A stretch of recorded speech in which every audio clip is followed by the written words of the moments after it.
ইংরেজিতে নতুন কারোর সাথে কথা বলতে গিয়ে কি কখনো মনে হয়েছে কি বলবো বা কোথা থেকে শুরু করব?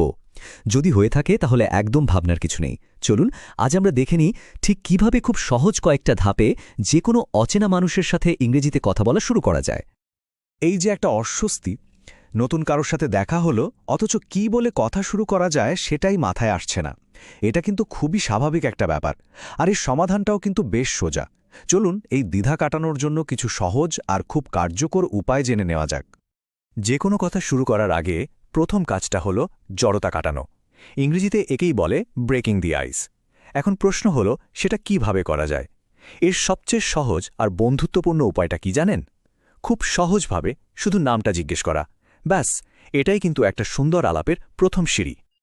আচ্ছা, নাম জিজ্ঞেস করার কথা তো বলা হলো, কিন্তু ঠিক কোন বাক্যগুলো ব্যবহার করলে বিষয়টা সহজ আর স্বাভাবিক শোনায়?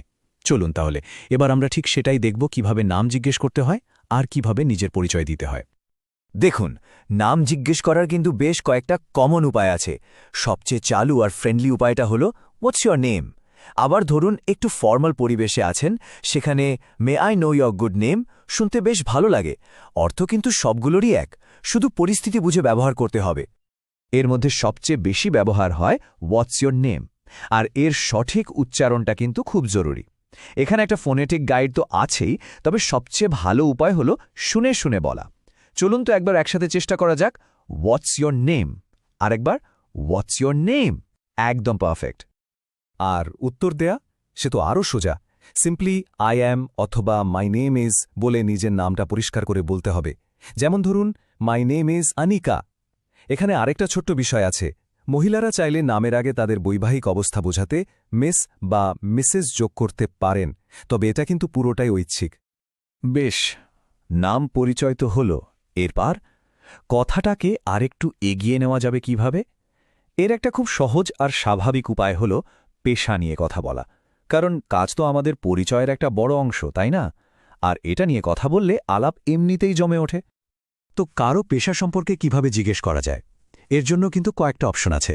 হোয়াট ডু ইউ ডু, এটা খুব কমন।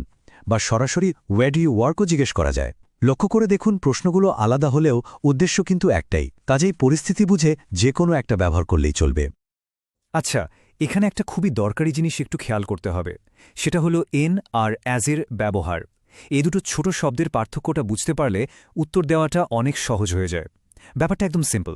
যখন কোম্পানির নাম বলা হবে তখন ব্যবহার করতে হবে এন, আর যখন নিজের পদের কথা মানে জব টাইটেল বলা হবে তখন বলতে হবে অ্যাজ আ। তাহলে দেখুন, উত্তর দেওয়ার জন্য একটা সিম্পল ফর্মুলা পেয়ে গেলাম আমরা।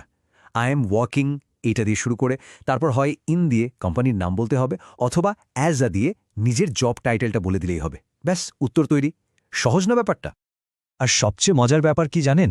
এই যে প্যাটার্নগুলো শেখা হলো, এগুলো কিন্তু শুধু নিজের জন্য না। এই একই কাঠামো ব্যবহার করে পরিবারের বা বন্ধুদের ব্যাপারেও খুব সহজে কথা বলা যায়। চলুন দেখি কিভাবে। খেয়াল করে দেখুন, প্রশ্নের গঠনটা কিন্তু প্রায় একই রকম থাকছে। আগে যেমন ছিল হোয়াট ডু ইউ ডু, এখন শুধু ইউ এর জায়গায় ইয়োর ফাদার বসিয়ে দিলেই হয়ে যাচ্ছে what does your father do. মানে মূল স্ট্রাকচারটা একদম এক থাকছে। এই কৌশলটাকে ইংরেজিতে বলে সাবস্টিটিউশন রুল। আর সত্যি বলতে এটা ভাষা শেখার একটা অসাধারণ টেকনিক, কারণ এর ফলে আর হাজারটা বাক্য মুখস্থ করা দরকার পড়ে না। শুধু একটা বাক্যের কাঠামো মনে রেখে দরকার মতো একটা শব্দ পাল্টে আরেকটা বসিয়ে দিলেই হলো। যেমন ফাদারের জায়গায় ব্রাদার বা সিস্টার। ব্যাস, নতুন প্রশ্ন তৈরি। চলুন এবার একটা পুরো বাক্যের উদাহরণ দেখি। He is a software engineer in Wipro.